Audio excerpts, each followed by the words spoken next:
مرتين. احنا النهارده في حلقه جديده من الشيف استاذ بنشوف مكان جديد، منتج غذائي من هو اساسا عسل نحل بس ليه فرايتي كتير وليه شويه مشتقات كده هنعرفها بقى. استاذه دينا ازاي حضرتك؟ نورتونا. ربنا يخليك. مبروك على الفرع الجديد اول حاجه. يخليك. ومش معتز بيحكي لي بصراحه قلت له لازم كتير عن دكان العسل، ربنا يخليك يا شيخ، لان دكان العسل في بورسعيد فارق معانا شويه. الحمد لله. انتوا غرقتونا عسل بصراحه. كل شويه شايف عن انت عسل عسل عسل وفرايتي وانواع. الفكره ان انتوا يعني بجانب العسل فكرتوا في حاجات جديده احنا وشويه تفاصيل كده، يعني بنحاول نعمل حاجه مش موجوده، اللي هي احنا كل الناس عندها عسل، بس العسل بتاعنا بيفرق ان التخصص اللي هو كل نوع عسل بيفيد في ايه. نفهم الناس ونوعي الناس ان اللي يدخل بعد كده هو اللي يفهم، ياخد حاجته بنفسه من غير ما يسأل. يعني ثقافة العسل مش مجرد ان انت بتبيع برطمان عسل. بعد كده عملنا حاجات غذائية بقى اللي هي مشتقات زي مشتقات التمور مثلا. التمور احنا الاول استوردنا، الاول ما كناش بنستورد، بعد كده مع الحمد لله كنا بنختار حاجات درجه اولى، وبعد كده بقينا بنستورد. مع استيراد التمر ابتدينا نفكر.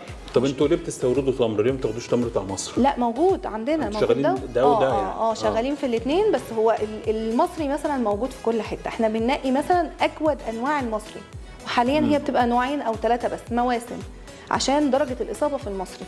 انتوا المناحل بتاعتكم العسل طالع من عندكم اصلا يعني. مظبوط تمام. ودخلت التمر في ايه بقى؟ يعني انا شايف باستياج الناس في الاول. بصوا بقى انا في هنا حاجه يعني دقتها كده وبعدين ايه قعدت افكر كده فيها في ده تمر عجينه عجينه الفكره هنا دي عجينه تمر، بس شغاله الكركديه والتمر هندي، الحاجات المصريه اللي هي المصريه القديمه اللي بقى لها 9000 سنه عندنا. مظبوط. هي فكره حلوه قوي ان انت حطيتي وبعدين الحلاوه بتاعه التمر عامله مع المزازه شغل بالظبط كده. هي الفكره بس كنا بنفكر دايما ازاي الناس كانوا بيقولوا انا ابني ما بياكلش التمر بس نفسي ياكل تمر. بدانا نعمل المنتج اللي هي مصنعات تفيدهم وفي نفس الوقت ما تكونش يعني تضرهم في اي حاجه. كل حاجه مستخدمه صحيه مليون المية. حتى لما الطفل بيدخل يقول لك انا عايز شوكولاته، فهنا في شوكولاته بس بنسبه معينه. بتدي له قيمه فاليوم غذائي ما تضروش بالظبط كده. ومستصاغ. وفي انواع عندنا على فكره بالعسل، يعني احنا عندنا المعمول ده بالعسل. في انواع زي اللي هو عيون المها احنا مسمينها كده، دي مش محشيه بالعجوه بس محطوط فيها عسل، نسبه عسل، معجونه بالعسل. طبعا يعني يا شيف معجونه اصلا بالعسل. خلاص بقى احنا ده طبعا انت اللي تدينا يعني خلاص بقى التقييم. حلوه قوي. كريمه لباني بسيطه عشان تحفظ ان هي تمسك في الغلاف اللي بره. عاملينها بكذا نكهه، وكان في كمان شرايح اللوز بس حاليا اللوز غالي جدا فاحنا بنحاول. لا التمر وكركديه انتوا حاجه مميزه، تشغلوا حاجات يعني موجوده حوالينا. في هنا كمان قرفه مثلا بنشربه بالظبط. لا بناكله دلوقتي، ومره دخلوا خروب حاجات عارفه الدوم، الحاجات اللي هي المصريه حاجه بتاعتنا ديت بالظبط، دي بتبقى جميله جدا يعني. لا وانا جربتهم، خلي بالك انا يعني كمعتز كزبون قبل يعني ما في التعامل الحاجه من المحل القديم حاجه بصراحه. طبعا ده غير بقى حاجات العسل اللي هي الشيف معتز داعم لينا باستمرار. يعني احنا كمان متابعينه من قبل حتى ما يعني ما نتشرف بالتعارف. احنا متابعينه من زمان ومتابعين حضرتك برضو، يعني نورتنا بجد. ربنا يخليك. انا والله مبسوط جدا. ربنا يخليك. احنا بنحاول نفكر في حاجات جديده يعني اولا بالتطوير بتاعكم وبعدين شوف حضرتك عندكم باكينج حلو يعني حاجه كده. بص يعني ايه انتوا بتصدروا؟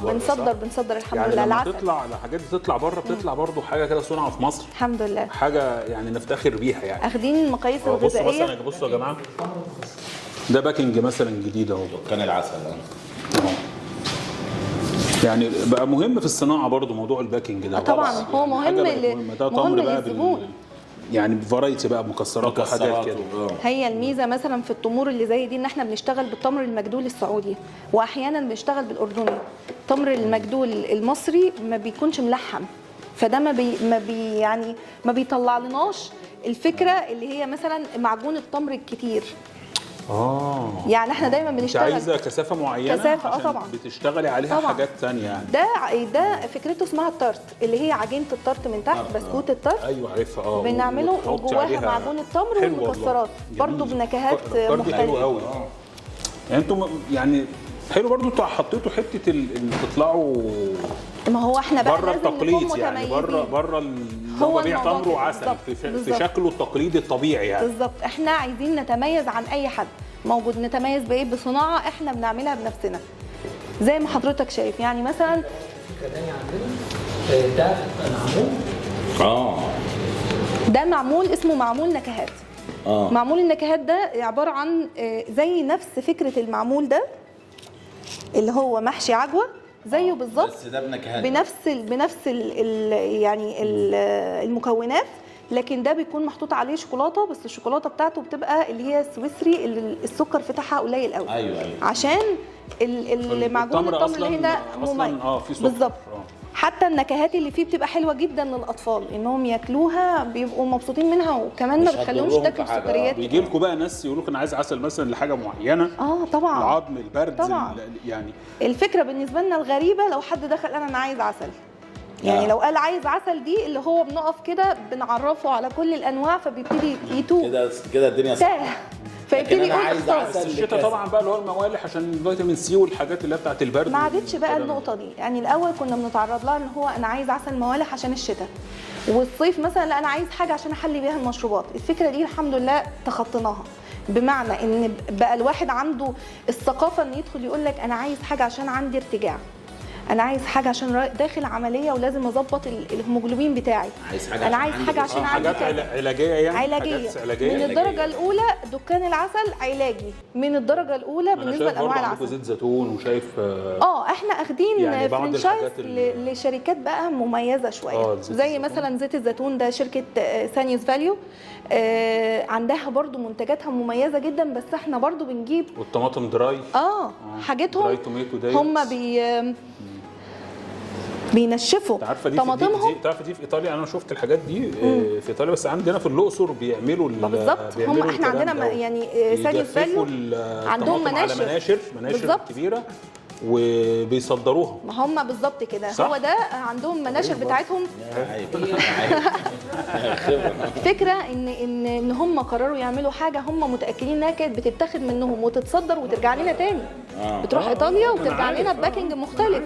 هي دي بالظبط اللي موجوده كمستورد دلوقتي، هي موجوده في مصر، سعرها كمان 120 جنيه يعني ب 350 جرام، حاجه لا تذكر. كمان بيحطوا فيها زيت الزيتون بالاعشاب، يعني حاجه مميزه تستخدمها لغايه اخر قطره فيها زي ما بيقولوا يعني. بس يعني احنا بنحاول نعمل منتج، او لما بناخد توكيل لشركه لازم تكون شركه قد المكان، انها لما تدخل لازم الزبون يبقى على قدر كافي من انه عارف انه هيدخل ياخد حاجه ممتازه. لا هو دكان العسل الفتره اللي فاتت ارتبط، يعني من اول ما بدا صوته يعلى بالحاجات المنتجات الطيبه. انت عايز تاخد حاجه نظيفه تاخد من دكان العسل بصراحه يعني. في ناس كتير بتسالني على والاسعار. صناعه البراند طبعا الحمد لله. دي اهم من اي حاجه دلوقتي. الحمد لله احنا من 2016 الحمد لله. 2016 طب ما شاء الله يعني بس كنا طالعين بقى تاتا اونلاين الاول، بعدين فتحنا فرع اول، وده الفرع الثاني بعد 4 سنين من الفرع الاول، فبالنسبه لنا ده نجاح طبعا. الحمد لله. في نفس الفرع يعتبر نجاح. الحمد لله. سمعتكم حلوه يعني، السمعه نفسها طيبه. ناس بتسالني عشان يعرفوا ان انا عرفت والله في كذا في كذا. هو دايما الاستدامه والاثباتيليتي في جوده المنتج اهم بكتير انك تفتح 10 فروع. الحمد لله. يعني دي قاعده. الفرع ده اتفتح بناء على طلب الناس، يعني احنا كنا عايزين نخرج بره البلد في اماكن تانية، لكن الناس كانت دايما عندها فكره ان انا افتحوا لنا حاجه في وسط البلد. احنا فاتحين طبعا في ارقى مكان في حي الشرق، لكن حته ان انا افتح في نص البلد ان شاء الله في القاهره قريب ان شاء الله باذن الله. نشوفكم في بره مصر خالص يا رب يا رب يا رب ان شاء الله قريبا ان شاء الله. بجد والله يعني انا سعيد بالشغل بتاعكم وانا ببقى بفتخر لما بشوف منتج مصري بينافس بره وفي نفس الوقت بالجوده وكمان في ظل يعني. عندي حق يعني. لا انت عندك حق على طول يا معتز يعني. انت احنا اتشرفنا بالشيف والاستاذ والله، اتشرفنا بيكم نورتونا. توفيق دايما يا رب. ربنا يخليك. نشوفكم المره الجايه في فرع جديد ان شاء الله. ان شاء الله باذن الله، او توسعوا الفرع ده يا رب نوسعه اكتر ان شاء الله باذن الله.